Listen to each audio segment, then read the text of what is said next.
Okay. Mr. Cuddy. Yes. All righty, good morning. Calling roll. Chair Lieber, Here. Vice Chair Gaines is absent. Member Vasquez, Present. Member Schaefer, Present. and Controller Cohen. Is she on Teams? She's on, let's see here, give her a second to get on. Controller Cohen. Let's see if it's on mute or not. Good morning, I'm here. Okay, good, yes. I'm going to continue with the roll. If a member of the board attends the meeting by teleconference from a remote location, the member shall disclose whether any other individuals 18 years of age or older are present in the room at the remote location with the member and the general nature of the member's relationship with such individuals. Therefore, Member Cohen, is there anyone 18 years of age or older present in the room at your remote location? If yes, No, ma'am. please- Okay, thank you. No problem. Members, a quorum is present and the board meeting is called to order. We will begin with our Pledge of Allegiance led by Mr. Vasquez. Ready, begin. Allegiance to the flag of the United States of America and to the republic for which it stands, one nation, under God, indivisible, with liberty and justice for all. Members, we'd like to go now to members' brief opening remarks, if there are any. Mr. Vasquez. Yes, thank you, Madam Chair. Good morning to all. I know we have a full agenda, so I'm going to try to make it brief here. But real quickly, once again, I'd like to recognize our famous leader, civil rights activist Doris Huerta, who just celebrated her 94th-year-old birthday. So she's 94 young and still very active on issues, especially as it relates to labor issues and women issues. Also looking forward to recognizing Earth Day, which is coming up, our annual celebration on April the 22nd that honors the achievements of the environmental movement and raises awareness of the need to protect Earth's natural resources for future generations. The first Earth Day on April 22nd, 1970, attended by 20 million people across the United States, strengthened the support for legislation such as the Clean Air Act, updated in 1970, and the Endangered Species Act of 1973. Since then, Earth Day has evolved into what may be the largest civic event on Earth, activating billions across 192 countries to safeguard our planet and fight for the brighter future. And lastly, I wanted to also recognize the Administrative Professionals Day coming up on April the 26th. I'd like to take a moment to sincerely thank all of our capable and valuable administrator employees, whether they are from the BoE or outside the BoE, and specifically my board and their members, my staff, for all their support they give us throughout the year. And with that, I'll turn it back over to my chair. Thank you so much. Mr. Schaefer, did you have any comments that you wanted to make? Yes, thank you, Madam Chair. I usually mention a couple of birthdays, if I can relate them, to my district. Today is the birthday of Wilbur Wright and of the famous Wright brothers, and of course, San Diego is the aircraft capital of the world, maybe. So that's a relation, and that's also the birthday of Charlie Chaplin.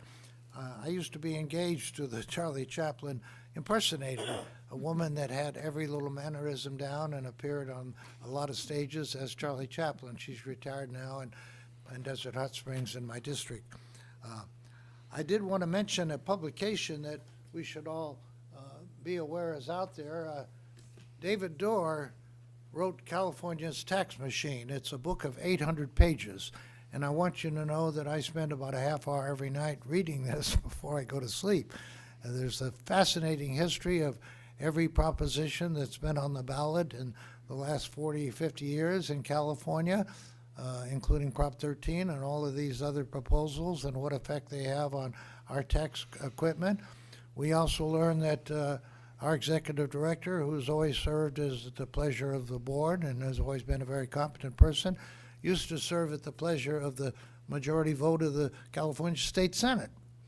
And also there's stories here about assessors who have, 2 or 3 of them have been in prison, and one of them took their own life over controversies they couldn't deal with. But there's an awful lot to learn about the tax history by David Dorr, who spent 20 years as chief consultant for the Assembly Tax Committee and actually spent 3 years in Washington, D.C. as a tax expert. We lost him a few years ago, but the Caltax made it a point to see that we each got a copy of this book when we spoke with him. I did find that our chair doesn't have one yet, so I'll take care of that. But if any of you are curious, as I am, about the tax world, do get a book of this. It's 800 pages, and devote a couple hours to it. You'll find it fascinating. Thank you very much. Thank you so much, Mr. Schaefer. Controller Cohen, did you have comments that you wanted to make? No, thank you, not at this time. Thank you. I just wanted to report that I attended the March 26th, 2024 Franchise Tax Board, which was very ably chaired by our controller. And we heard a presentation on artificial intelligence and also received information on electronic payment options for taxpayers. And so I'll be reporting other issues as they come up at the FTB. So thank you very much, members. And we'll go now to Mr. Chetty to make our informational announcement. Good morning. Our first order of business is our informational announcement. This meeting is live streamed to the public and posted on the BoE YouTube channel. Therefore, we ask that all speakers please state your name first before you begin speaking for the record. We ask that you speak clearly and slowly into the microphone. I would like to remind the audience to silence their cell phones and any other wireless devices. Note the public comment is taken on each agenda item. The public will be invited to comment on matters before the board. If there is any members of the public wishing to speak to the board on an agenda item in person, we ask that you complete and submit to the Sergeant of Arms a public comment appearance sheet located at the entrance of the auditorium. If you wish to speak before the board by telephone, please dial the phone number and access code provided on our public agenda notice and follow the instructions of the AT&T moderator. If you intend to make a public comment today using the AT&T moderator, we recommend dialing in to the meeting on the teleconference line before your agenda item begins. We recommend this as the audio broadcast of the website experiences a 1 to 3 minute delay between the live stream and the live event. When giving public comments, please limit your remarks to 3 minutes. This concludes the informational announcement. Thank you. Thank you so much. And we'll go on now to item 1. This is public comment on matters that are not on the agenda. Persons who wish to address the board regarding items not on the agenda may do so under this item. Please note that the board cannot take action on items that are not on our agenda. However, we can schedule issues raised by the public for consideration in the future. If there are public comments, please limit your remarks to 3 minutes. And we do not have any written comments, nor do we have any speaker cards. So we'll go to our AT&T moderator. Moderator, could you please let us know if there's anyone on the line who would like to make a public comment regarding item 1? If you would like to make a public comment regarding item 1, please press 1, then 0 at this time. That command again, 1, then 0.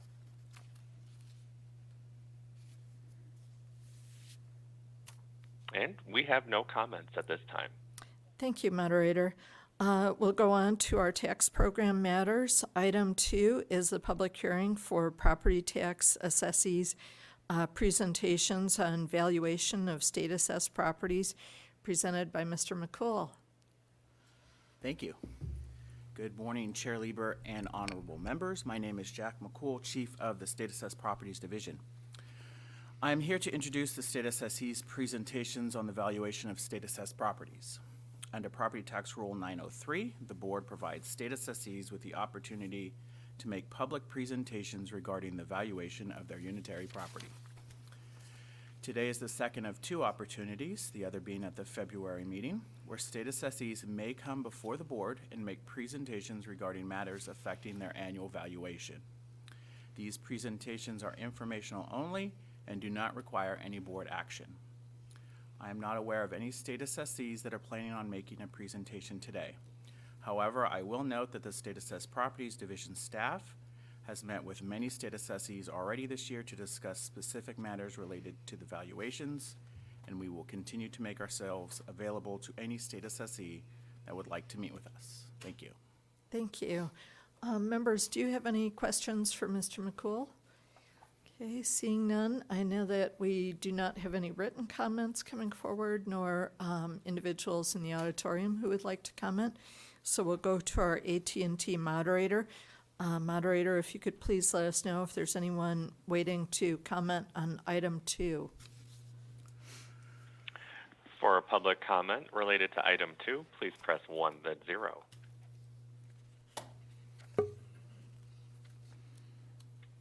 And we have no comments at this time. Thank you, moderator. And if there aren't any comments from the board members, we'll go on to item 3, which is the audit of Terrigen Dixie Valley LLC. Items 3 through 7 are constitutional functions. Contribution disclosure forms are not required pursuant to Government Code Sections 15626. And this is presented by Mr. McCool. Thank you. Again, good morning, Chair Lieber and honorable members. My name is Jack McCool, Chief of the State Assessed Properties Division. The State Assessed Properties Division performs routine audits of state assessees under the authority of California Revenue and Taxation Code Section 828 and Government Code Section 15618. The purpose of a property tax audit is to determine the accuracy, completeness, and reliability of the financial data furnished by state assessees and used by the board in the valuation process. Audits also include an internal review of the methods, calculations, and assumptions used by the State Assessed Properties Division. Before you today for your consideration are 3 property tax audits completed by State Assessed Properties Division staff. The assessees have been presented with a copy of the audit report and provided an opportunity to provide additional information in response to the audit report. Upon adoption of each audit, the assessee will receive official notice of their value change and are provided 50 days in which they may appeal. As a reminder to our public audience, due to the confidential nature of the material and the fact that the audit report and findings are not attached to the public agenda notice, we are limited in what we can discuss publicly on these agenda items. The first audit for the board's consideration is for Harbor Cogeneration Company. I'm available to answer any questions if needed, and I ask for your adoption of this audit. Thank you. Members, are there any questions for Mr. McCool? Okay. Seeing none, Mr. McCool, I have item 3 as Terrigen Dixie Valley. My mistake. I misspoke. The first audit for the board's consideration is for Terrigen Dixie Valley LLC. My apologies. Okay, thank you so much. And seeing no questions or comments, the suggested motion is to adopt the audit report for Terrigen Dixie Valley LLC. Mr. Vasquez, Mr. Schaefer, would you like to second the motion? I second the motion. Thank you very much. And we will, we do not have written comments on this item, nor have we received any cards for anyone who would like to make public comment. So we'll go to the AT&T moderator. Moderator, is there anyone who's waiting who would like to comment on item 3? If you would like to provide public comment related to item 3, please press 1, then 0 at this time. Command again is 1, then 0.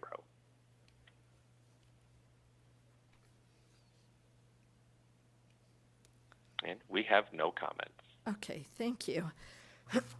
Members, we have a motion by Mr. Vasquez to adopt the audit report for Terrigen Dixie Valley LLC, seconded by Mr. Schaefer.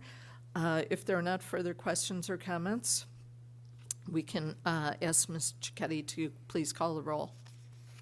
Chair Lieber, Aye? Member Vasquez, Aye. Member Schaefer, Aye. Controller Cohen.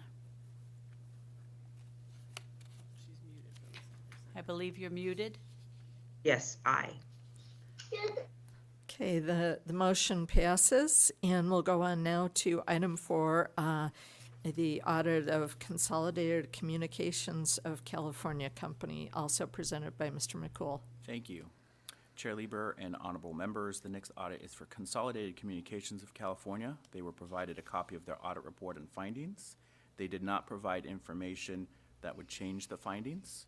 They will also have a 50-day window after adoption of the audit findings in which they may file an appeal. I am available to answer any questions and ask for adoption of the audit for Consolidated Communications. Thank you. Okay, any questions for Mr. McCool? Seeing none, the suggested motion is to adopt the audit report for Consolidated Communications.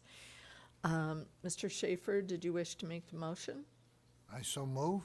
Thank you. And seconded by Mr. Vasquez. We'll go to public comment. We do not have written comments or anyone that has filled out a comment card, so we'll go to the AT&T moderator. Moderator, is there anyone who would like to make a public comment regarding item 4? If you would like to make a public comment related to item 4, please press 1, then 0 at this time.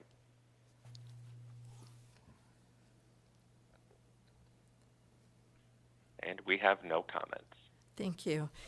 Okay, members, we have a motion to adopt the audit report for Consolidated Communications from Mr. Schaefer, seconded by Mr. Vasquez. Ms. Cicchetti, if you would please call the roll. Ready. Chair Lieber, Aye? Member Vasquez, Aye. Member Schaefer, Aye. Controller Cohen. Aye. Thank you very much, members. The motion passes. And we'll go on now to item 5, the audit of Lightspeed Networks, Inc., and this is also presented by Mr. McCool. Thank you. Chair Lieber and honorable members, the final audit for your consideration today is for Lightspeed Networks. Lightspeed was provided a copy of their audit report and findings. They did not provide information that would change the findings, and they will have an additional 50 days after adoption of the findings in which they may file an appeal. I am available for questions and ask for your adoption of the audit for Lightspeed Networks. Okay, Thank any you. questions, members? Seeing none, the recommended motion is to adopt the audit report. So moved. Mr. Schaefer moves, and seconded by Mr. Vasquez. We have not received comment cards or have written comments on this item, so we'll go to the AT&T moderator. Moderator, if you would let us know if there's anyone hoping to make comments regarding item 5. If you would like to provide public comment related to item 5, please press 1, then 0 at this time.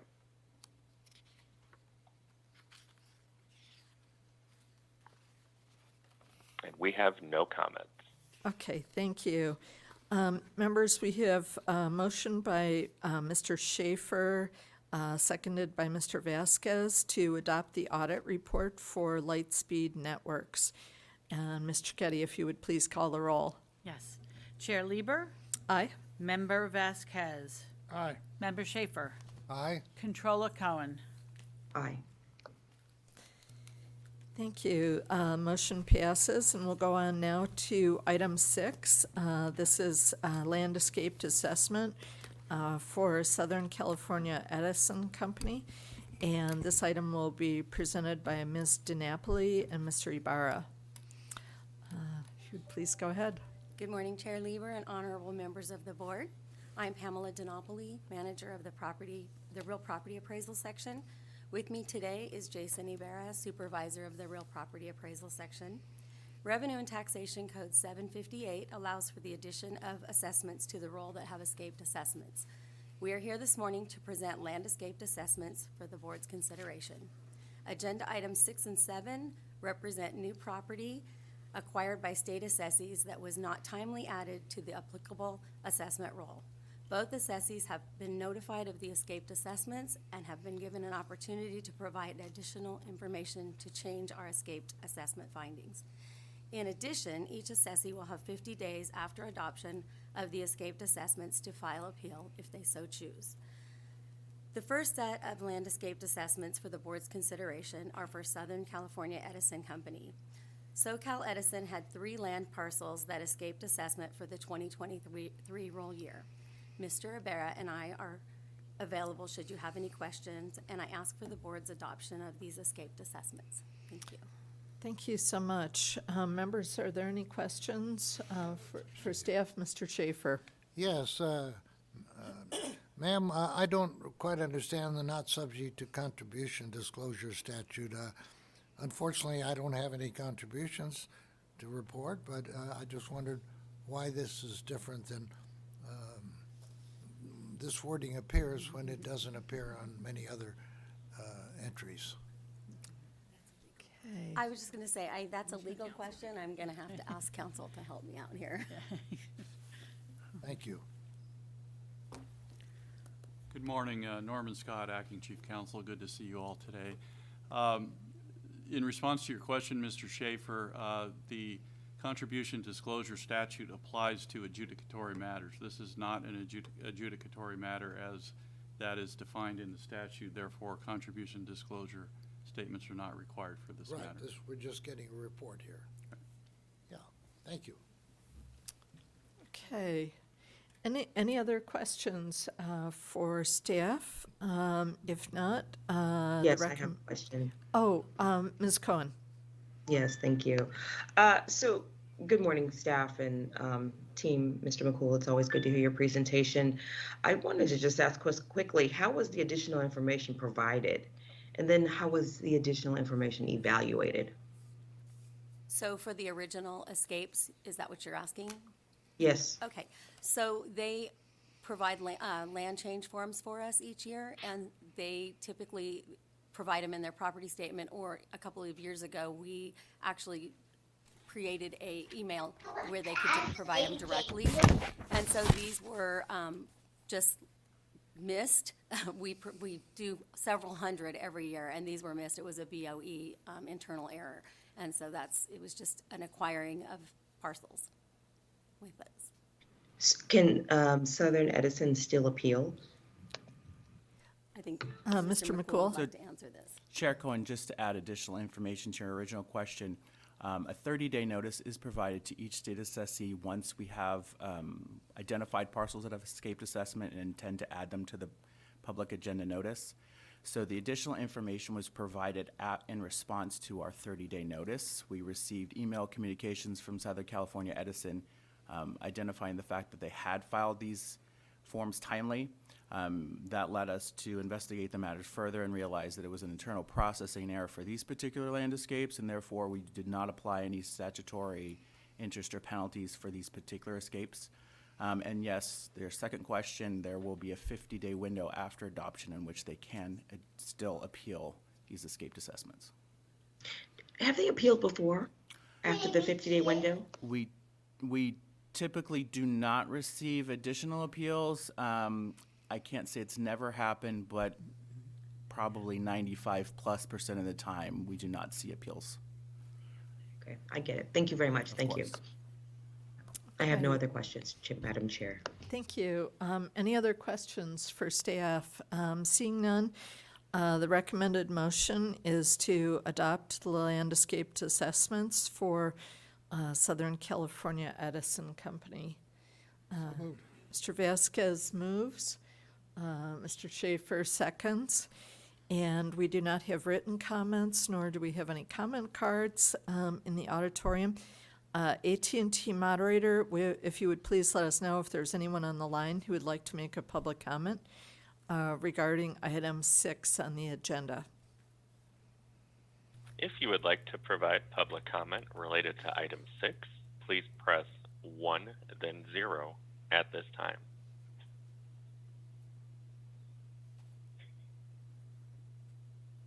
And we have no comments. Okay, thank you.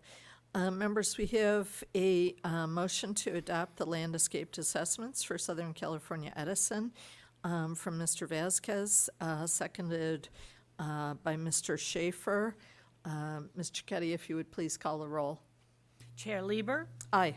Member Vasquez, Aye. Member Schaefer, Aye. Controller Cohen. Aye. Thank you, members. The motion carries. And we'll go on now to item 7, which is also a land escaped assessment for T-Mobile West LLC, doing business as T-Mobile, also presented by Ms. DiNapoli and Mr. Ibarra. Good morning, Chair Lieber and honorable members. I'm Jason Ibarra, Supervisor of the Real Property Appraisal Section. The next land escapes on the agenda are for T-Mobile West LLC. This company had 2 parcels that escaped assessments for the 2023 roll. They were provided a copy of the land escaped assessments. They will also have 50 days after adoption of the escaped assessments in which they may appeal. We are available to answer any questions that you may have. I ask for your adoption of the land escapes assessments for T-Mobile West. Thank you. Thank you. Members, are there any questions for staff? Seeing none, the recommended motion is to adopt the land escaped assessments for T-Mobile West LLC. Mr. Vasquez, did you wish to make that motion? And Controller, did you wish to second? Sure, I'm happy to second. Thank you so much. And we do not have any written comments nor anyone who's turned in a comment card for the auditorium.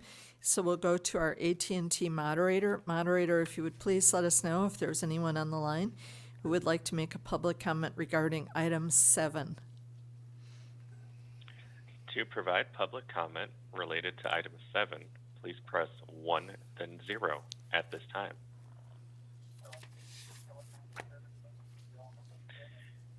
And we have no comments. Thank you, moderator. Members, Mr. Vasquez has made a motion with Controller Cohen seconding to adopt the land escaped assessments for T-Mobile West LLC. Mr. Keddy, if you would please call the roll. Yes. Chair Lieber, Aye. Member Vasquez, Aye. Member Schaefer, Aye. Controller Cohen. Aye. Okay, the motion carries. And we'll go on to item 8, which is part of our consent agenda, and this is adoption of the March 19th, 2024 board meeting minutes. And is there anyone who'd like to make a motion to adopt the minutes of that meeting? Yes, I would move the approval of March 19th, 2024 board meeting minutes as distributed. Thank you. I would second. Mr. Vasquez moving and Mr. Schaefer seconding. And we do not have written comments nor comment cards from folks in the auditorium. So we'll go to our AT&T moderator. Moderator, would you let us know if there's anyone who would like to make comments on item 8? If you would like to provide public comment related to item 8, please press 1, then 0 at this time.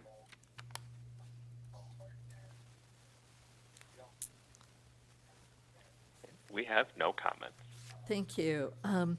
Members, Mr. Vasquez has moved and Mr. Schaefer has seconded adoption of the March 19th, 2024 board meeting minutes. And Mr. Keddy, if you would please call the roll. Chair Lieber, Aye. Member Vasquez, Aye.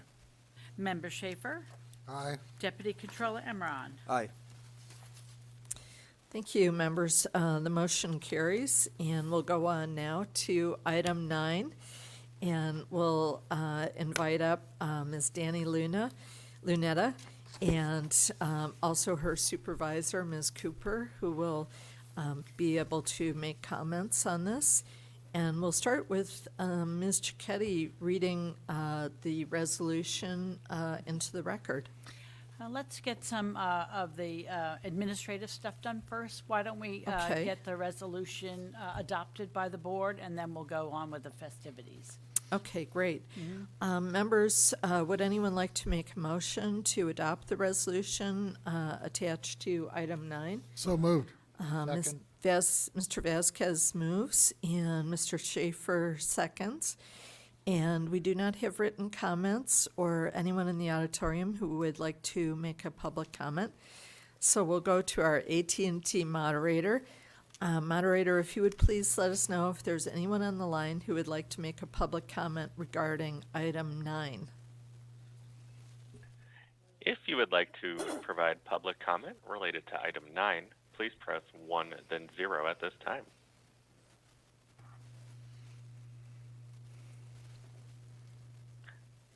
And we have no comment. Thank you. And members, if there's not further discussion, Mr. Vasquez has made a motion to adopt the resolution with Mr. Schaefer seconding that motion. Ms. Cicchetti, please call the roll. Chair Lieber, Aye. Member Vasquez, Aye. Member Schaefer, Aye. Deputy Controller Emron. Aye. And the motion carries unanimously. And so we'll go on to Ms. Cicchetti. Okay, thank you. Is the retirement resolution for Danny Lunetta. Whereas Danny Lunetta, Associate Government Program Analyst in the Assessment Practices Surveys Division, Property Tax Department, will retire on April 24th, 2024, after 13 years of outstanding and meritorious service to the state of California and the California Board of Equalization. And whereas Danny began her career with the California State Board of Equalization on April 11th, 2011, as a tax technician in the Assessment Practices Surveys Unit, Property Tax Department. And whereas, as a result of diligent work, demonstrated ability, and increasing responsibilities, she advanced to the position of Associate Governmental Program Analyst on January 31st, 2013, within the same division. And whereas Danny's sharp mind and attention to detail have led her to improve existing procedures as well as create new ones and enhance the effectiveness of the division's operations, including restructuring of the assessment sampling program. And whereas throughout her many years of service, Danny has served the people of the state with fairness and dedication, and proving her willingness and ability to provide quality and exceptional service. Therefore, be it resolved that we, the members of the board, do hereby extend to Danny Lunetta our sincere and grateful appreciation for her dedicated service to the California State Board of Equalization and to the state of California. Our congratulations on her well-earned retirement, and our best wishes to her and her family for continued success, happiness, and good health in the years to come. Congratulations to you. And are there any board members who would like to comment? And I can start things off by thanking you so much for your service, Ms. Lunetta. We are very proud of you and so thankful. I think it's really the state staff that we have that are the backbone for effective and fair and excellent service within state government. So thank you so much for your service. Anyone else? Mr. Vasquez? Yes, I'm jealous. I'm looking at you, how young you look. 13 years. But thank you for your service. I never heard of the name Lunetta until just recently. There's actually a fine restaurant that's opened up in Santa Monica called Lunetta's. I don't know if you're related to him, but I'll have to go try that out. but just wanted to also echo and thank you for your service. I know you've been really a big contributor, not only to your division, but just to the BoE as a whole, the whole family, in reading some of your history here. Appreciate it, all your work. Yes. And Ms. Lunetta, Mr. Schaefer? Oh, what is this word, retirement? I'm 86 and I'm still looking for it, but I'm very impressed with the service that you've given the state. I think anytime you work more than a few years, that's a career, and we all salute you for your service, and we hope we'll be able to call on you if we ever have any concern. Are you going to be traveling the world or settling down here? Doing some traveling, but mainly settling down here. Well, that's good. Thank you. Thank you. And Mr. Imran, did you have Just want to thank comments? you too, Ms. Lunetta, for all your service to the state, this great state, and just hope you enjoy your retirement for everything that it is, everything that you deserve, and just know that the board's in good hands. Thank you. Thank you. And Ms. Lunetta, if you wanted to make some comments, and then we'll go to Ms. Holly Cooper for some comments as well. Well, I've thoroughly enjoyed my time here. Everyone kept saying, why aren't you going to promote up? I went as far as I could and stay in my unit because I loved the work. I felt like I was providing a good service, and I tend to be a little obsessive, so I was a good nag, and trying to keep things running, and it just meant a lot, and I never wanted to leave. So I think I've done a good job, and I feel being able to retire, I felt like it was a good time to pass it along. That's great. And Ms. Cooper? Good morning, Chair Lieber and honorable members of the board. As you know, I'm Holly Cooper, Chief of the Assessment Practices Survey Division. On behalf of the survey team, I would like to recognize Dani Lunetta and celebrate her 13 years of dedicated public service here at the Board of Equalization. Over the years, Dani has become our assessment practices sampling program expert, developing and implementing many of the procedures associated with the program. I want to commend her for spending the last year of her career transferring her knowledge to others in the division. She has set the team up for success. However, we will truly miss her as a team member and, for me, a confidant. It's with great joy and gratitude that we support Dani's move into her well-deserved retirement. Thank you, Dani, for your service, and congratulations on a fantastic career. Congratulations. Thank you.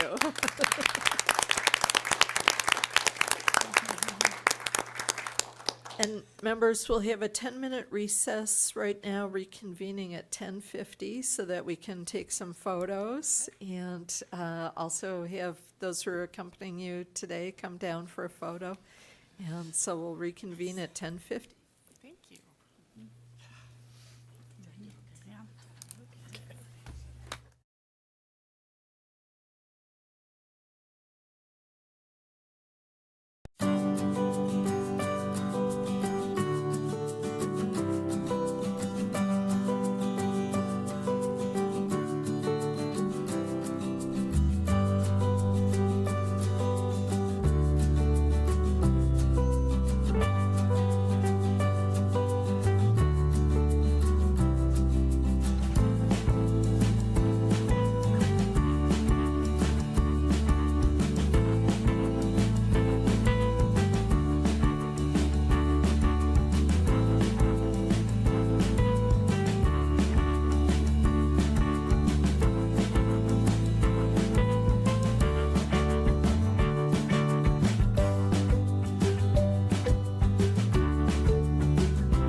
Okay, members, we're almost up to 10:50 now, a few seconds away, so we are back from our recess at 10:50.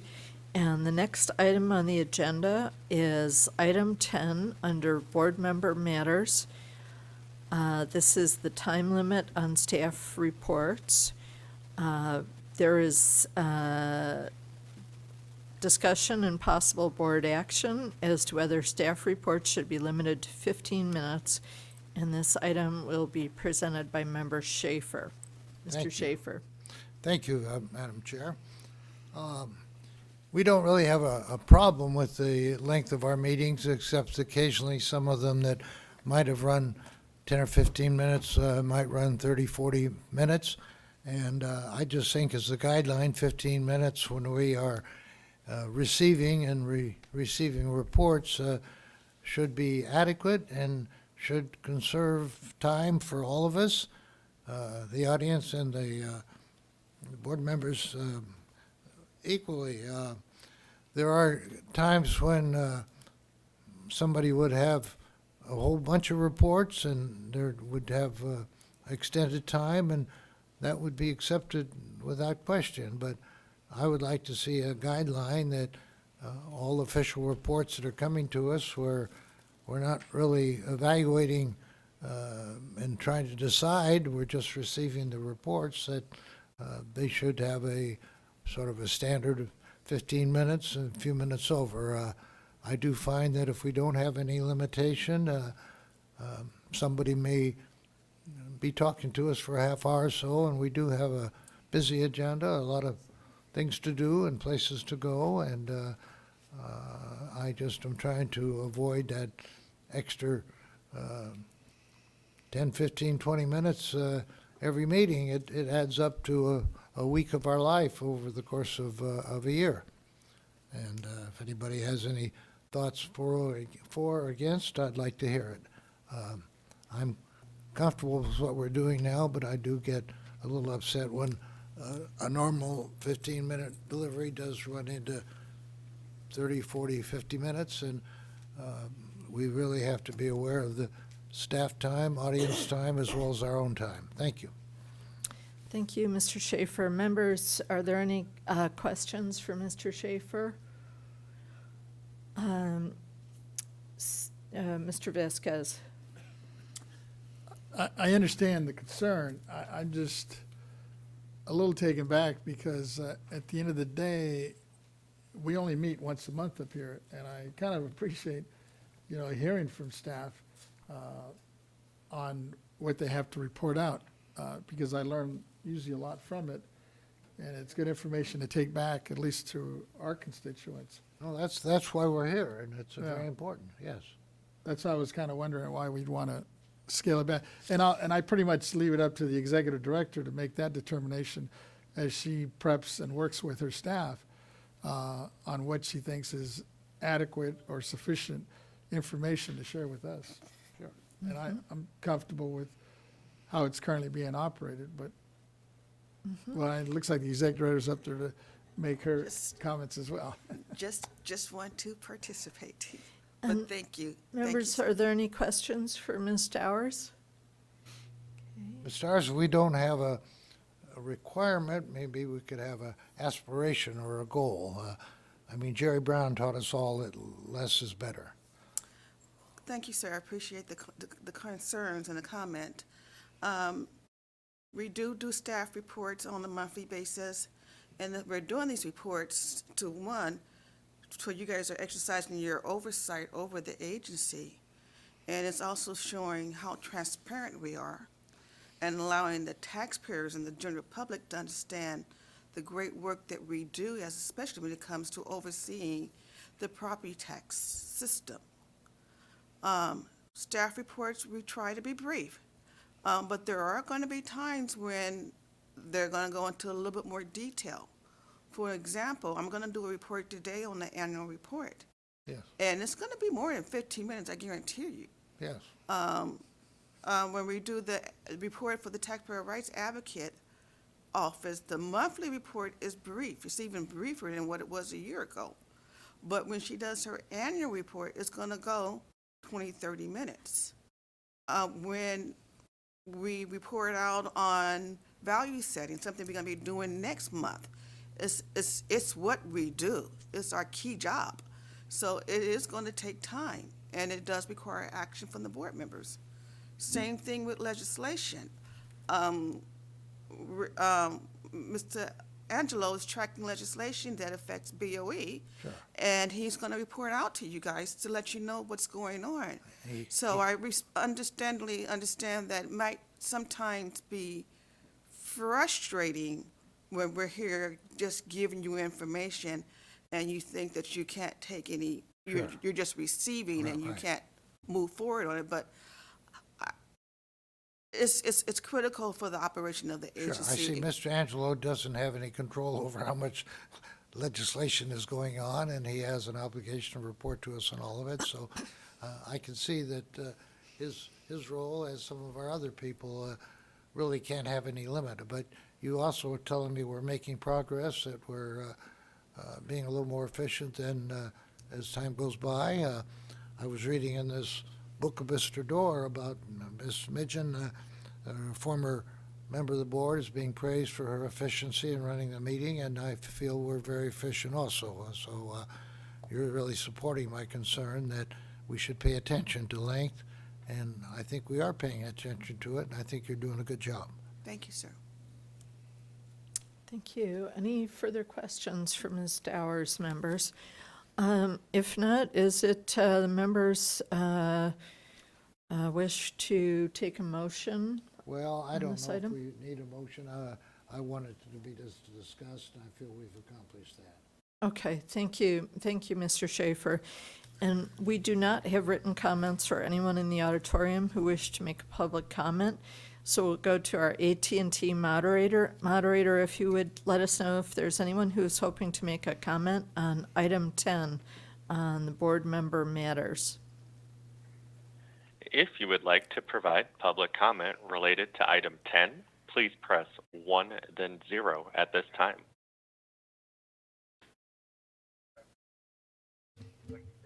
And we have no comments. Okay, thank you. We'll bring it back to the board. Mr. Schaefer, did you want to make any further comments? No, I'm ready for the next topic. Okay, thank you. And we'll go on now to item 11. This is a proposed meeting date change, discussion and possible board action regarding changing the May meeting to May 8th, 2024, and this is presented by Member Schaefer. Yes. Mr. Schaefer, you may present. Thank you, Madam Chair. I think it's very important that board members get out and about in the community, that we attend inaugurations of the governor, we attend receptions where we can meet with the legislators. I think it's important that the legislators know us and that we know the legislators. We sometimes don't know all these opportunities that are coming up, and when we're presented with a proposed agenda for the coming year, we tend to go along with it because it's prepared in good faith by our staff. There's not a lot of outsiders involved in our meeting. I look out at every meeting, and virtually everybody here is somewhat connected to what the state is doing, is on the state payroll, or is somebody that comes to see us all the time, no matter when we meet. I'm concerned that we miss some of these opportunities to schmooze with the leadership of the state that we should be able to have. It's really not an issue as to, say, Mr. Gaines or to our chair, who are within driving distance and available, but Mr. Vasquez and myself are 500 miles away or so, and it involves airplane fare, it involves hotel quite often when we go and come to the Capitol. And if we can consolidate, have our meeting on the same day that some important events are happening, since I think it is a flexible issue, I would favor us doing that. We had agreed to a middle of May meeting coming up in another month, but I see that the Sacramento leadership is having their 80th? It's their longstanding special breakfast and reception for leaders of the state. And I would like to participate in that and meet the leadership of the state without having to take a special trip to Sacramento with the airplane and whatnot. I'd like to do it at the same time that we're in town. If we could move our meeting backward a week or so to the 8th instead of whenever it's set, we could do what we're doing today and also be able to go to a breakfast and/or the next morning and/or a reception the night before. I think it's more important that the board members and possible staff that is of interest be able to participate in the civic life of Sacramento and encouraged to do so. And consistent with that, I would ask that we consolidate any monthly meeting with a major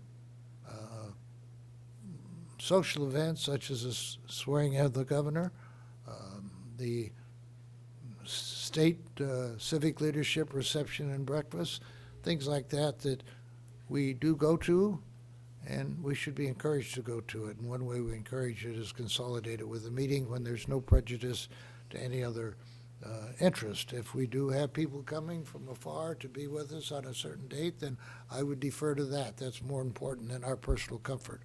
But if there's no reason to hold it the middle of the month, if we can hold it earlier in the month when it coincides with something that we would benefit from, I favor it. And I'd like to have my colleagues' opinion on that. Thank you. Thank you. Members, any questions or comments for Mr. Schaefer? Mr. Vasquez. While I agree with trying to schedule ahead of time, especially large events like you mentioned, whether it's the State of the State or any other large anniversary the state might be doing to network, it's my understanding, at least from staff, that May is kind of a crucial month for them in terms of their reports. My tendency is to leave it alone. And at the end of the day,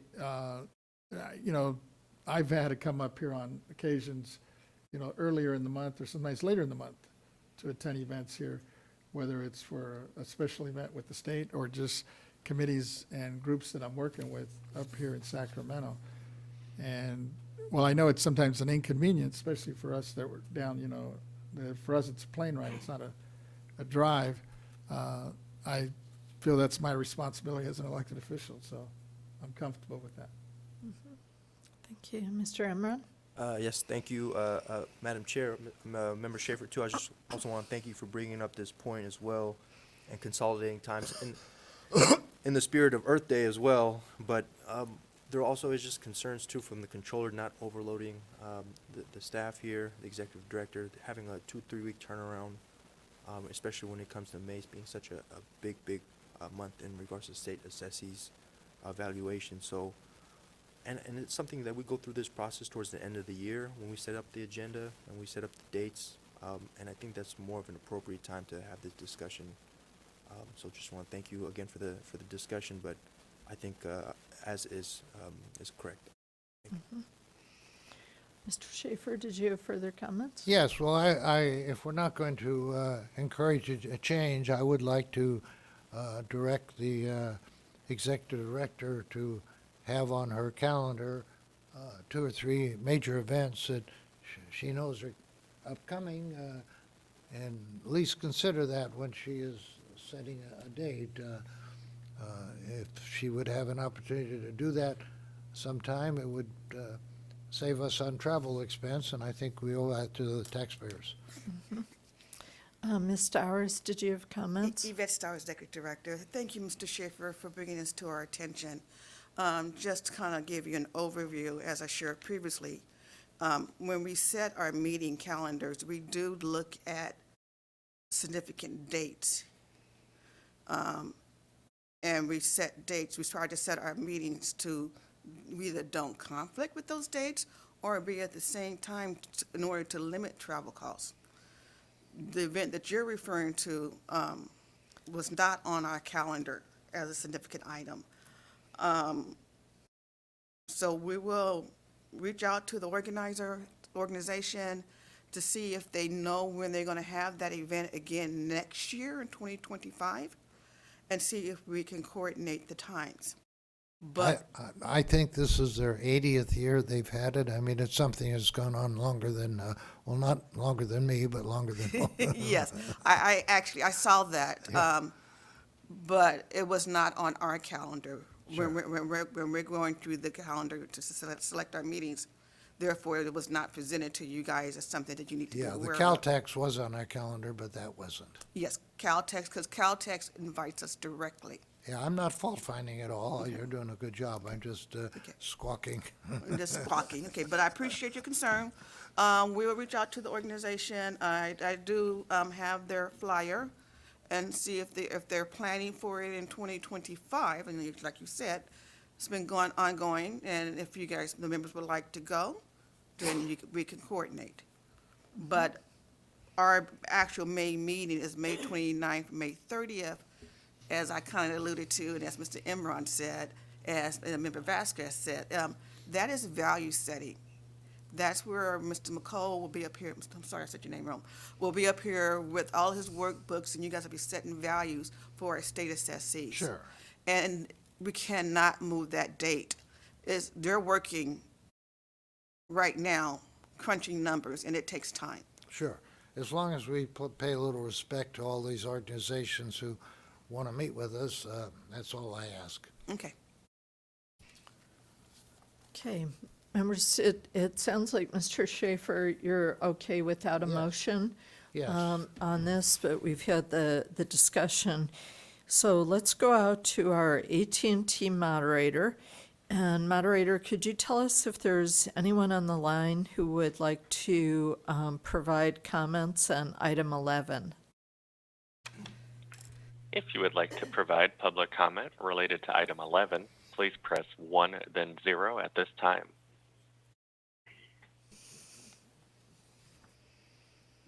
And we have no comments. Okay, thank you. And I neglected to say that we didn't have any written comments or comment cards from the auditorium.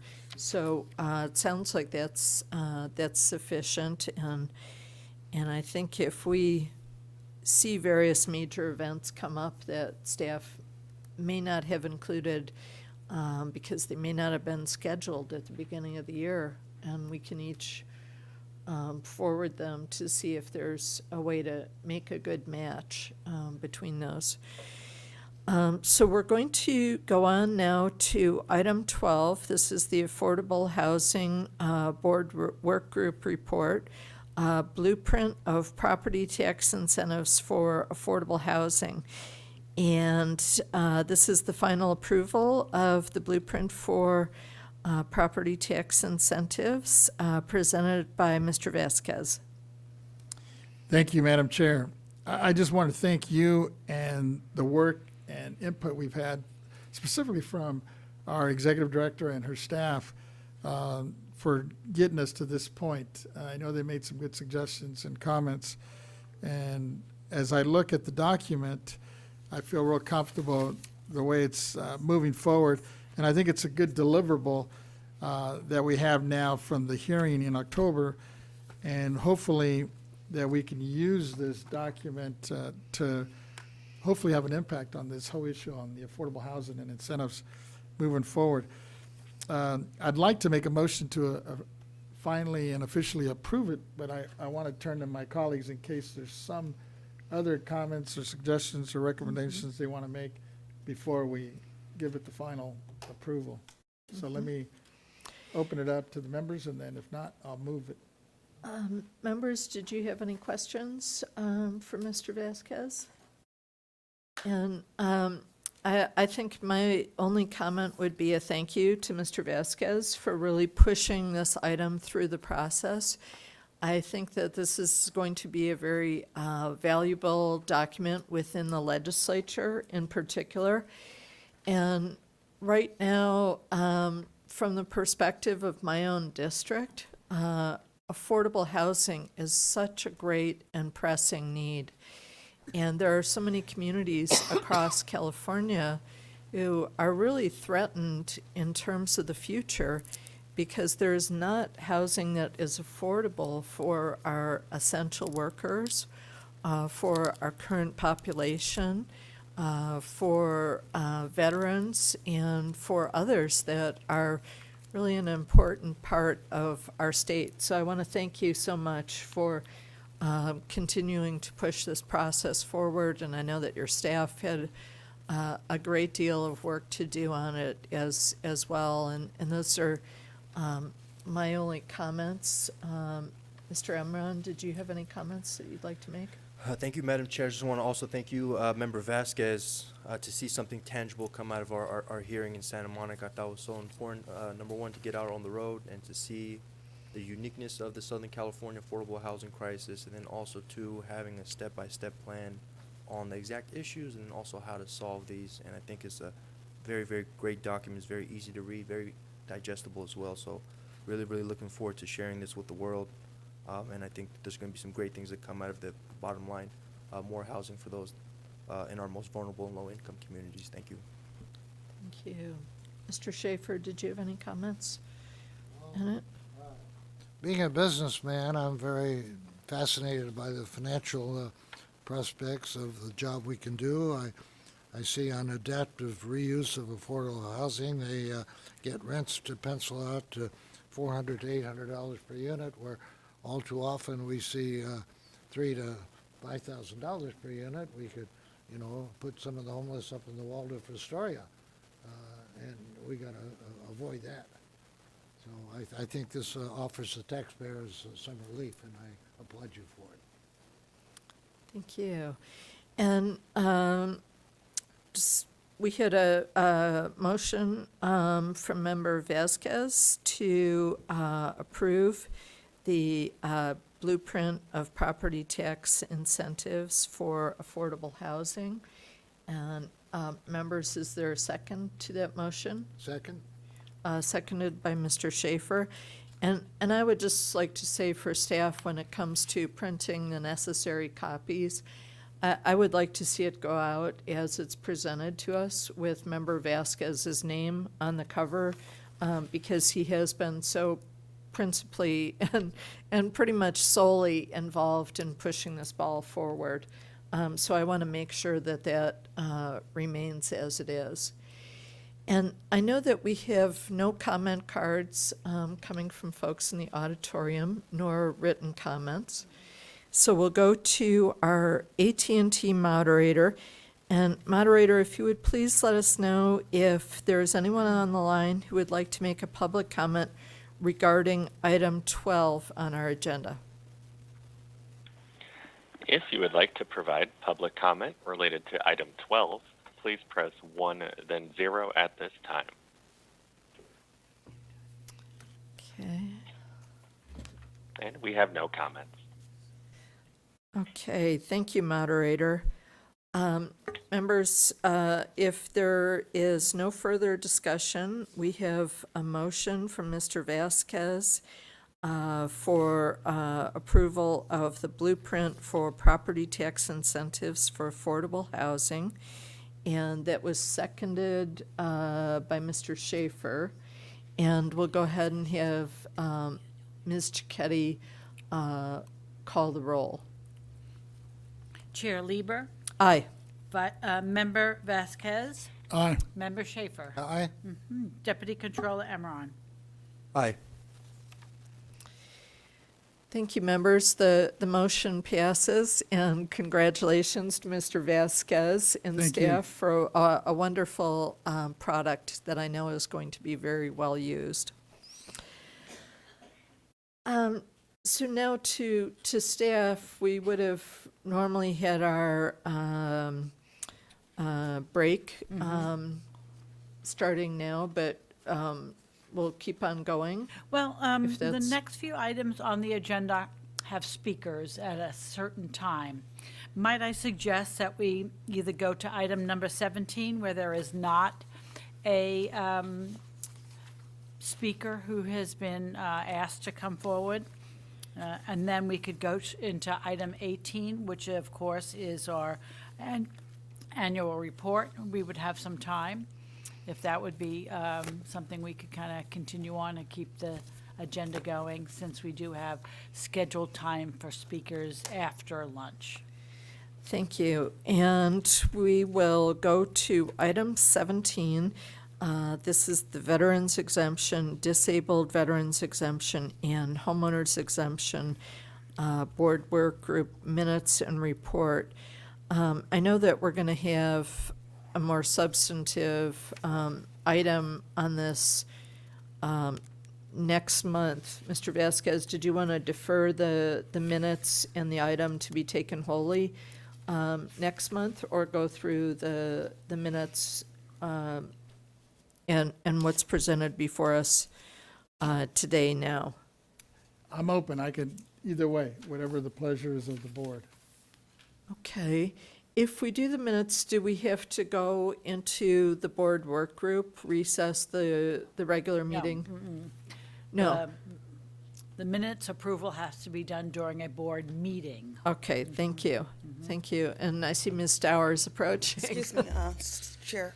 Looking at the agenda, and we do have the report on the agenda, but we do not, legal, have it as an action item. Okay, So we cannot, you guys cannot approve it. okay, and I see our council coming forward as well. We're getting a lot of action here. Excuse me, Julia Himovitz on behalf of legal. Ms. Stowers is correct. You have requested that this item be on the agenda for discussion, and then within the agenda, you've requested that it be then taken up at the next meeting. Okay. So for May. Okay, thank you. Then what I'd like to ask that we do is defer the item until May, and then we can take it all at once as an action item, both on the minutes and then also on the report that will have the further information then. Does that sound good? Okay, Perfect. fantastic. Sorry, I didn't mean to jump on you. So we will keep going. We're picking up a lot of speed here.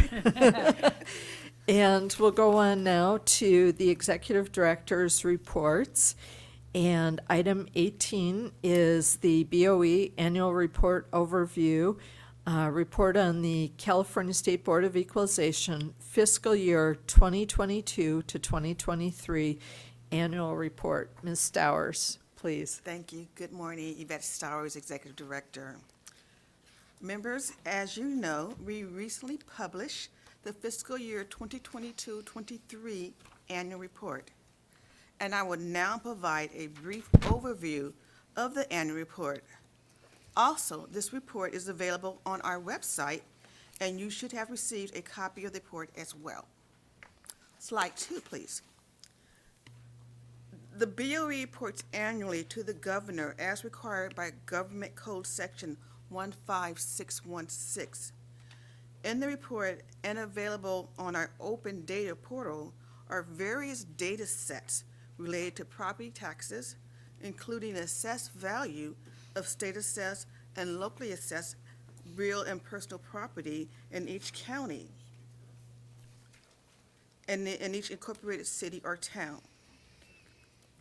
In addition, in the report and available on our open data portal are various data sets on the alcoholic beverage tax and the tax on insurers, the other two tax programs that BoE is responsible for. Next slide, please. Jumping right into the numbers. Here you will see a bar graph illustrating the growth of the net assessed value of state and county assessed property. For fiscal year 2022-23, the total assessed value net of exemption was $8.3 trillion, which includes $8.1 trillion for county assessed properties and $143.2 billion in state assessed properties. There has been a year-over-year increase since 2011. New for this year's report is a statewide map of the annual assessment roll for all 58 counties for the January 1st, 2023 lien date. The values include both county assessed and state assessed properties net exemptions. The darker green shade Yeah, I can see it. The darker green shade is the highest net assessed value for each county. On page 13 of the report, each county is listed with their total net assessed value. Sierra County had the lowest value at 780 million, and guess who had the highest value? Over 2 trillion. You got it. Los Angeles County. Okay, slide 5. Also new for this year is a statewide map of the average property tax rate for the 22-23 fiscal year. We were into colors for this report. Members, as you know, Proposition 13, approved by the voters in 1978, limits the property tax rates to 1% of the assessed value. Any additional amounts above the 1% are locally voter-approved bonded indebtedness. All rates are listed on page 14. Again, the county tax rate, what we have before you are the averages. And because our tax area service section maintains over 9,700 revenue districts, boundaries that incorporates 61,000 tax rates areas. Again, we like colors for this report. So, in the purple, counties in purple have an average tax rate between 1% and 1.1%. Counties in sky blue have an average tax rate of 1.1, but under 1.15. County in the sea green have an average tax rate of 1.115, but under 1.2. And counties in the dark blue have an average tax rate above 1.2. I don't know why Peter was into all these colors this time. Slide 6. As you can see here and on page 15 of the report is a table of qualifying exemptions for the 23-24 row. The largest exemption amount is for charitable nonprofits of $156.8 billion, and the lowest is the low-value property category at $172 million. That's a total of 340 billion. Not a lot of color this time. Slide 7. As you can see here and on page 17 of the report is another table summarizing the total general county property tax revenue. For fiscal year 2022-23, a total of $89 billion in total local property tax revenue. This is almost an additional $6 billion, or a 7% increase in property tax revenue from the former prior fiscal year. Schools receiving about $47 billion. Local governments such as counties receive about $12.7 billion, and cities receive $11 billion, and other special districts receive $17.7 billion. Slide 8. Related to the previous slide, here's a simple illustration breaking down the property tax dollar. Approximately 53 cents of every dollar goes to our schools. 14 cents of every dollar goes to the counties. 12 cents of every dollar goes to cities, and 20 cents go to local governments such as special districts. Focusing mainly that the majority of the property tax revenue goes to our schools. And as a former school teacher, I'm sure, we got 2 former school teachers. As 2 former school teachers, I'm sure you guys can appreciate that. Slide 9. On page 18 of the report, and as you can see here, is a table summarizing the total revenues related to BoE's tax programs compared to the prior year. The table also indicates whether the revenues go to the state's general fund. You will notice that most programs have seen an increase year over year between 3 to 7%, except for the alcohol beverage tax had a minor reduction in revenue. we can have a policy discussion on why it's a reduction later. Slide 10. This graphic illustrates how the BoE supports our communities. For fiscal year 22-23, we are proud to report a total of $94.7 billion in fiscal contributions support state and local governments. $3.4 billion goes to the state's general fund, with revenue from the tax on insurer at $3 billion, and the alcohol beverage tax at $423 million, and the private railroad car tax at $10 million. $91.3 billion goes to our local government, $89 from county assessed property taxes, and $2.3 from state assessed property taxes. Slide 11. Members, as you know, property taxes is one of the primary sources of revenue for California counties, cities, schools, and special districts. While the state does not rely on property tax as a source of revenue, there are revenues implications for the state if there are any incorrect assessments of real property. State law annually guarantees California schools a minimum amount of funding, and the state is responsible for backfilling shortfalls in education funding under Proposition 98. This is why BoE's role in overseeing the assessment practices of the state's 58 county assessors, who are charged with establishing values, is so important. I'm just going to pause for a second.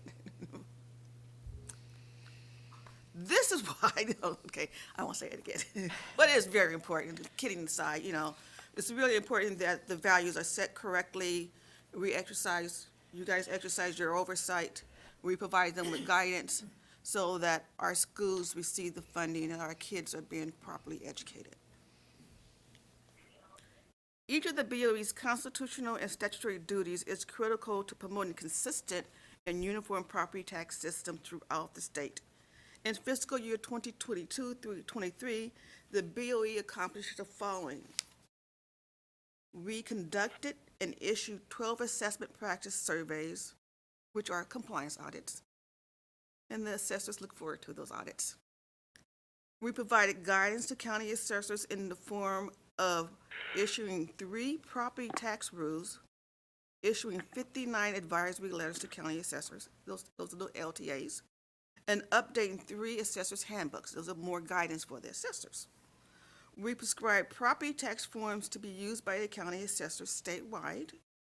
And in fiscal year 2022-23, we amended 11 of the prescribed forms.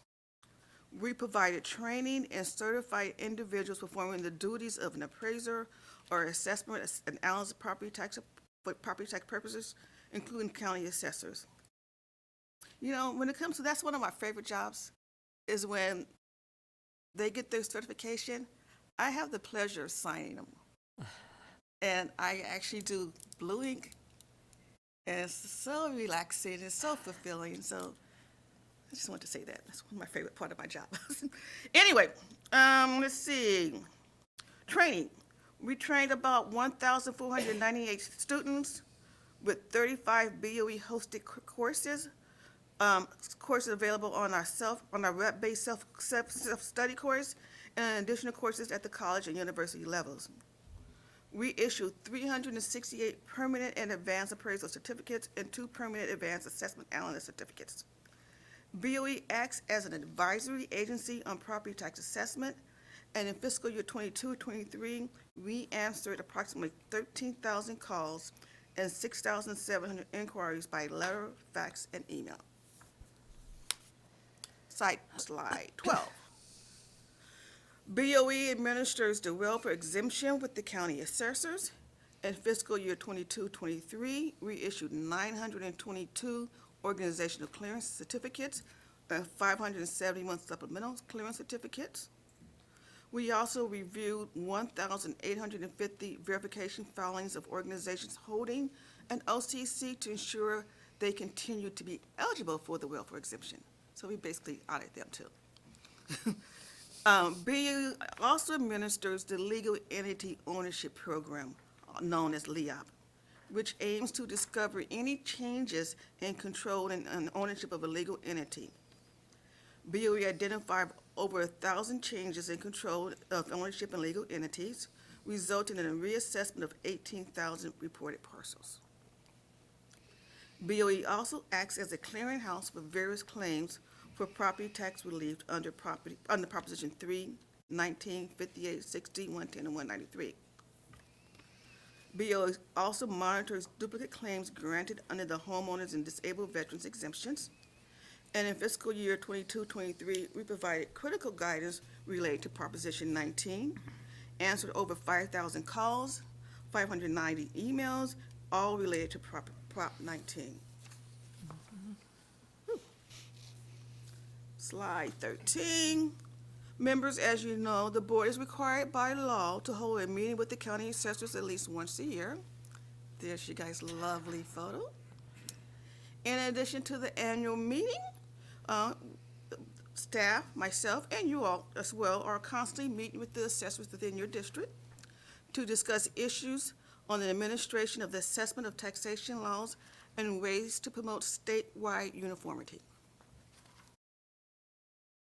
Slide 14. Excuse me, I had a Yes. question. Yes, sir. You mentioned the annual meeting with the assessors. The picture that we have here has 20 assessors, I think, and we have 58 of them. Can you tell me that more than 20 do come to the meeting? Absolutely. Those were the ones that were in person, but a lot of them for last year's meeting was remote, and we did an excellent roll call that Mary and Kathy helped me with. So I think I could go look at the minutes, but I think we pretty much had all 50 here, 58 in person or remotely. We had an excellent turnout. Attendance. Oh, Yeah. okay. And so the Yeah. picture we see, we don't have a listing of them, so you're telling me we had a pretty good turnout. We had an excellent turnout. Oh, that's good, thank you. Okay. Okay, so I'm on slide 13. 14. I'm on slide 14. Thank you, Mary. BOE state assessed property divisions directly assess certain public utilities, railroads, intercompany pipelines, which are not subject to Prop 13. In 2023, the board adopted $143.2 billion in assessed property values of 336 companies, from which schools and local communities are expected to receive $2.3 billion in property tax revenue. We'll be doing that again on May 29th. It's going to be more revenue. BOE completed 14 property tax audits and physically inspected and valued 9,600 state-assessed land parcels. It's pretty good. A lot of audits going on. BOE also processed 659 statement of land changes. BOE State Assessed Properties Division Tax Area Service Section also maintains maps of more than 9,700 revenue district boundaries that encompass 61,365 tax rate areas. Finally, the BOE processed 289 jurisdictional boundary changes in fiscal year 21-22, resulting in $442 in revenue to the state's general fund. Slide 15. In addition to the highlights I have shown today, the annual report also includes profiles of the programs we administer, information on BOE's governance and responsibilities, recently enacted legislation, court cases that impacts programs administered by the BOE, and stats index of the data that is available on our open data portal. This annual report is accumulation of and reflection of the critical work we do at the BOE on behalf of the state, schools, and local communities. Members, you should be proud of the agency that you lead.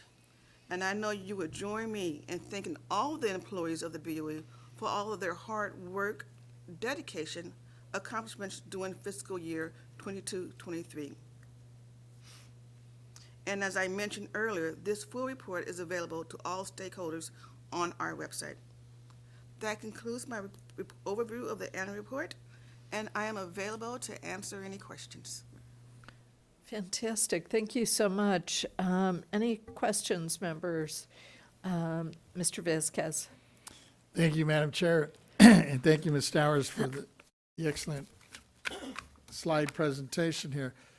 I just had a couple of quick questions. You know, I know last month you brought Ms. Erica Lee from the Department of Finance, and in her forecast, she mentioned, I think it was on page 12, and I think you kind of referred to it as well, that there was an increase in the total state and county assessed values within the current real estate market, i.e., you know, we have a lot of empty buildings in San Francisco and in Los Angeles.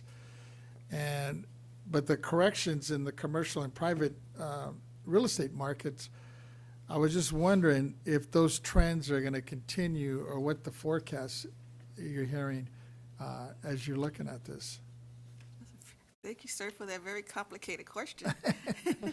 Mr. Young, can you help me, please?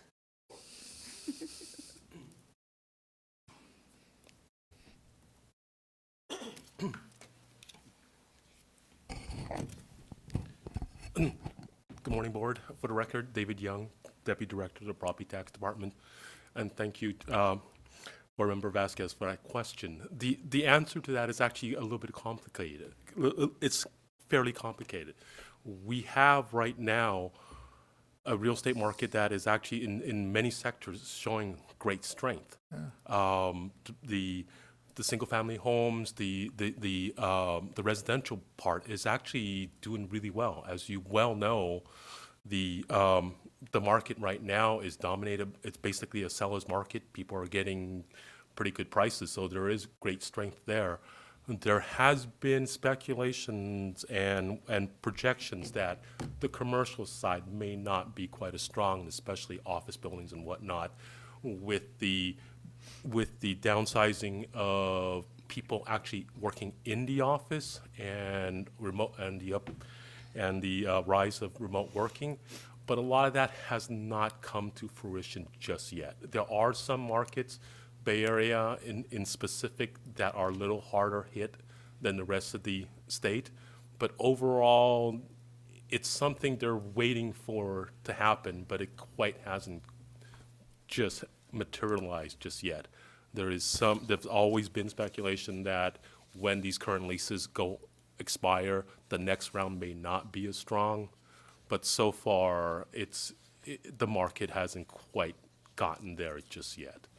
So we keep watching. We know there are pockets where it is softening, but overall, California is actually in the real estate market, especially with the strength of the residential, is actually doing okay.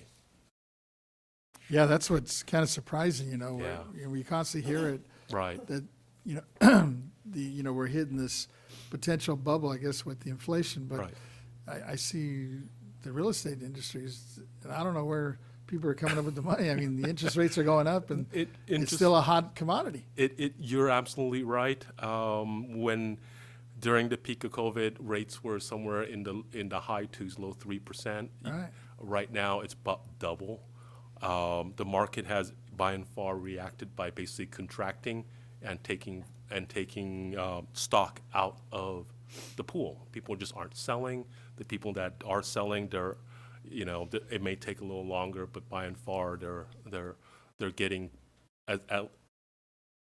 at least in the residential area, they're getting basically what they're asking for. It's just taking a little longer, and the people that are buying, they're able to absorb the higher cost of the borrowing costs, the interest rates. So we keep watching and we keep getting feedback from the county assessors, but by and far we're waiting to see what happens. So. On a totally different note, in regards to, and you're probably the best on this one as well, is I'm looking at the qualifying exemptions on page 15. The total exemption value for charitable nonprofits increased from 144 to 156 billion. Yeah. You know, that's a plus 12 billion.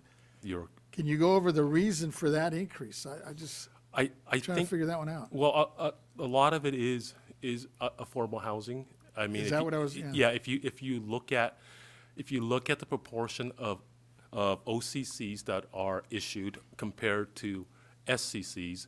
All the SCCs are by necessity for affordable housing. They're about half of what the OCCs are. So that has been a general uptake in trend. And the other part of it is also, well, they are building more affordable housing, but more and more folks, as during these public meetings, you guys are shining a good light on the welfare exemption and what is available. I think more and more folks are actually becoming aware of it and applying. So it's a drive in both that type of activities being carried out in the marketplace, and two, a little bit more exposure as to what is actually truly available in order to help some of this activity here. And also our process improvement. Of course. Get your flowers now. Thank you. Excellent. Mr. Emron. Thank you, Madam Chair. I want to also thank Executive Director Stowers, and want to thank the entire agency for this annual report. It's a report that the Controller and I both look forward to every single year. As the second largest revenue stream in California, we're considered the gatekeepers in a way too. So I'm just kind of glad to see everything looks good, everything's checking off. The one question I did have is about the alcoholic beverage tax. We saw minus 1.4%. Can you speak to any of the factors in regards to that? It's gone. Is she here? She stepped out. We can hold that question. I'll come up with We can another hold- question. She can hold it till she does her quarterly, because she's on the agenda. Okay, Ms. I'll be Williams, happy so to we'll do do her that quarterly too. report, yeah.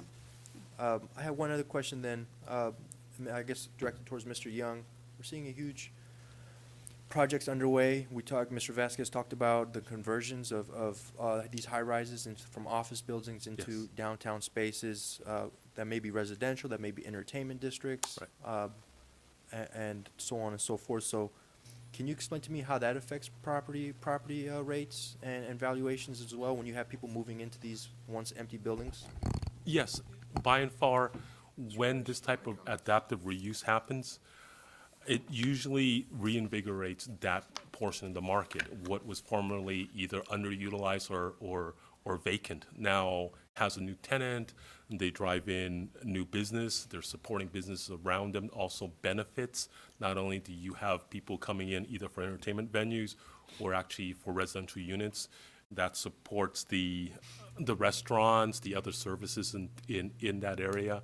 So I think in part of the whole equation of the relative strength and us not seeing a whole lot of the gloom and doom predicted just yet is some of that adaptive reuse. They're able to basically bring in a new use, a new activity into core areas. Thank you.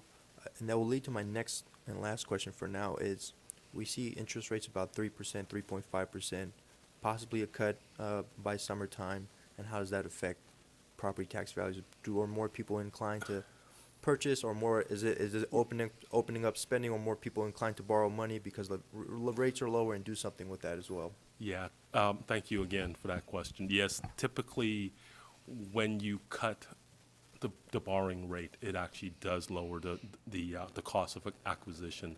So we're hoping that does lead a little bit more support for the market in general, and specifically with that, perhaps there will be more activity in the home building side also. So, yeah. Good point. Thank you, Yep. Mr. Young and Madam Chair. Yield back. Other questions or comments? Mr. Schaefer. Yes. Thank you, Chair. My comments will be neither brief or all positive. I guess I risk being the resident curmudgeon here, but I feel that I'm sent up here by 9.5 million, it used to be 10 million people to speak out. I think this is a very fine report. I always am a little bit bugged that we are the big picture here, the Board of Equalization, and our little subsidiary, which is the taxpayers' representation, puts out a report twice the size of ours. And the reason they do that is they include the statutes verbatim, which runs 20 of their 40 pages. And I have, in 6 years I've been here, I've been arguing that we should just cite the statute, the Revenue Taxation Code, which anybody can go online. They couldn't go online back in the 1800s when we were started, but, you know, this is 1924, and we should be a little more efficient with the paper and how we do it, but the word doesn't seem to get by. But let me go to the issues. First of all, I want to commend our executive director. She took just 19 minutes to make the presentation this morning, and that's within the 15 to 20 minutes that I have in my little time clock here, and I congratulate her on that. Let me go now to page 1. I am really continually to be appalled that the letter from the executive director, which is dated April of 2024, reports on a fiscal year that ended June 30th, which was 10 months ago. I own stock in some companies, and every company that I deal with tends to put their annual report out in April, and it speaks until December 31st of the prior year. There's about a 4-month time frame where we live with a 10-month time frame. I think we have an obligation to put out our annual report in October if we're going to close it off as of last June, or if we're going to put it out in April like we do, we should close it out on December 31st. Does government have to do it differently? No. I just gave a report to each of my colleagues. Here's one for this member, and I gave one to the chair earlier. It shows that the Public Utilities Commission comes out with an annual report now, just like we do. It's an April annual report, and it talks about all of 2023. I've given you a page from that report where it talks about what happened last December, 4 months ago. I'm telling you that if the Public Utilities Commission can do their annual report within 4 months of ending the period, we can too. So that's my ranting and raving as to page 1. Let me go to page 3 briefly. Our mission here is to serve Californians through fair, effective, and efficient tax administration. I think efficient tax administration includes reporting to the public within 4 months of the end of the period, whether it's June 30th or whether it's December 31st. And I think we should be consistent with the Public Utilities Commission and consistent with virtually all the corporations of reporting to their people too. Also on page 3, we have a commitment to excellence, and we keep getting better. I think part of keep getting better and part of commitment to excellence is to get our annual report of June 30th out to the public by 4 months instead of 10 months. So I've got to that issue. Now I'd like to go to page 10.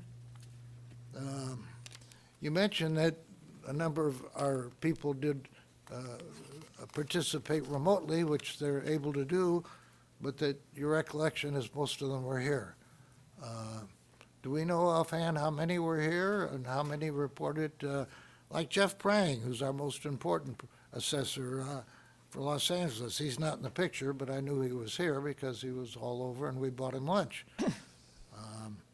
Do you know actually how many of our 58 physically were able to get to Sacramento that time?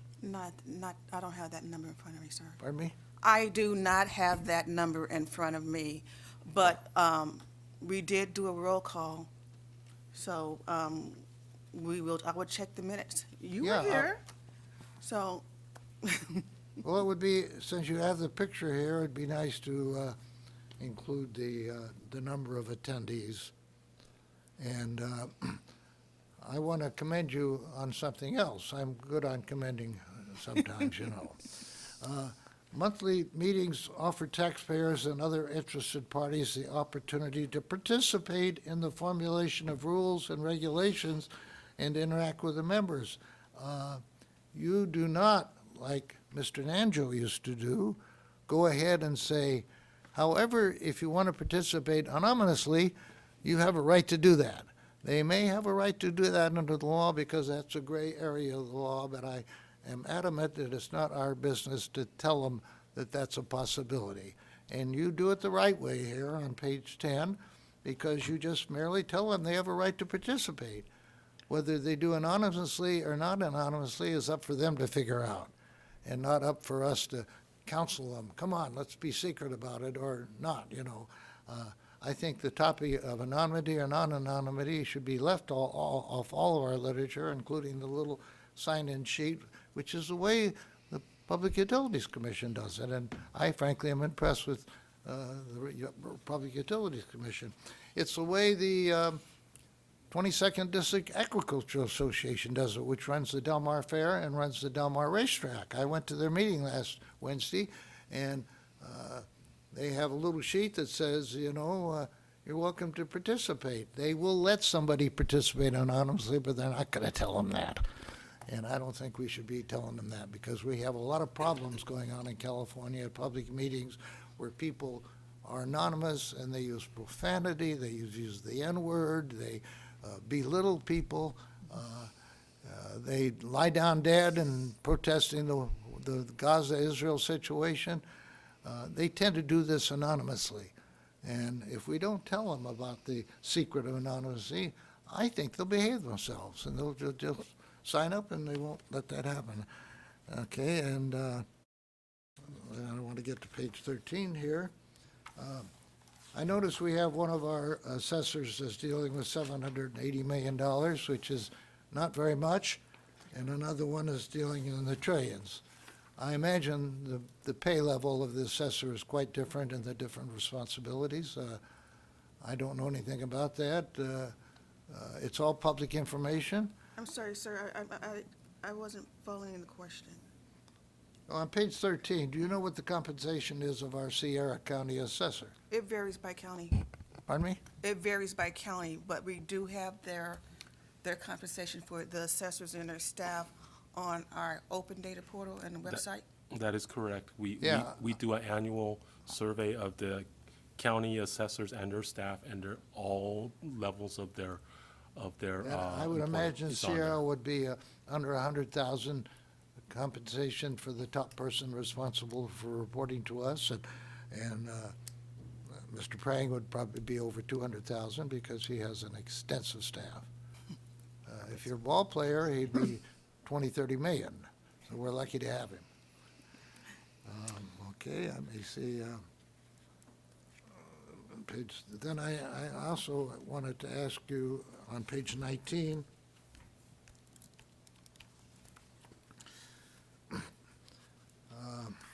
The board serves as an appellate body reviewing and deciding certain determinations of property taxes. Everything that's come before us, I thought this year, has been by stipulation of the taxpayer in our office, and we really haven't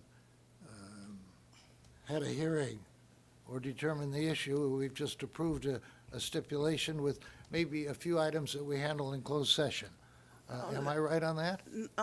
Thank you, sir, for that question. So what you had today were audit findings, and the company agreed with it. But every year in December, you do your appellate function when we have the state assessees who are not in agreement with the value that we set in May. For an example, thank you. I don't know why I forgot. Southern California Edison has been before this body for the past 4 years in disagreement of their value, and you guys are in your appellate role at that time. Yes, and we've had executive sessions to deal with No, that. you do it in open session here. We do it in open Yes. sessions, okay. Have we ever had a matter involving the tax on insurers Excuse and me, alcohol? Mr. Schaefer, I think we have our legal counsel approaching. Oh, sure, maybe thank you. Yes, I add some welcome him. perspective here for us. Yeah, Ms. Stowers is correct. Well, Norman Scott again, Acting Chief Counsel. Ms. Stowers is correct. There have been some adjudicatory matters come before the board, but the point that I came up to clarify is that we have not considered, the board has not considered any adjudicatory matters in closed session. That is not a proper forum to do that. We have litigation reports in closed session, but yes. the matters that the board decides are all open and are considered and decided in open session. Yes, I Thank you. recall that. That's right, thank you. Could I ask, Ms. Stars, have we had any debate over tax on insurers or alcoholic beverage tax cases? I don't recall any in the 6 years I've been here, and I am fascinated by insurers and alcohol, and I've been looking forward to that, and it never arrives. There's possibility for one for tax on insurers coming up soon. Okay? And alcohol beverage tax, we have not had a debate on that since I started in 2008 when the board did something with a regulation and beers and wines and taxing them differently, so. Sure. Well, I think council and your office handles it very efficiently, and I want to thank you. And thank you for the report, and forgive me for delving into it, but, you know, it's smaller than the taxpayers' representative, so it must be, you know, richer in content, and I want you to know I read every word. Thank you, sir, appreciate it. Thank you. I was just informed that for the meeting with the assessors last October, 35 of the 58 assessors participated. Thank you. Okay, thank you, Mr. Schaefer, for your comments. I just wanted to really commend our executive director and staff for an excellent annual report that really gives a comprehensive picture of the agency and the horsepower that staff brings to the tasks that we're charged with by the legislature, and to providing excellent and supportive and transparent and fair services to Californians. This is a wonderful portrait of all that you do. So thank you so much for that. And Ms. Towers, did you have closing comments on this item? I do not. Okay, thank you so much. Thank you, guys. Members, I wanted to comment that we're not going to take public comment on items 18, 19, 23, 24, 25, 26, 27, nor 28 until after we conclude item 28. And we are actually just about 6 minutes past time to take our break right now. So that we can give our captioning staff and other support services their break. So if there are no further comments. I have 1 minute or less. Okay, one minute or less, Mr. Yes. Schaefer. I want to say this is a very attractive report, Ms. Towers. I wondered if you could tell us who the distribution is. I assume it's our 120 legislators. I assume it's our constitutional officers. I assume it goes out to the media. It goes to the governor first, because we're required to send it to the governor. We do a press release and let our stakeholders know that the report is available, and it's available on our website. It goes to you guys. And we have a few in our office, but we don't do a mass distribution of it. I know. But because of electronic accessibility, that's important. I bet we get a lot of hits. And again, I thank you for your part of it. Okay, we're going to go ahead and conclude this item, and I was very happy to see that it was covered in the Capitol Morning Report, so it's fully available to the Capitol community, as well as to all of our constitutionally mandated receivers for that. And members, we're going to take our lunch break now at 11:58 and reconvene at 12:58. And as I mentioned, we'll be taking public comment on item 18 at the conclusion of item 28. Thank you.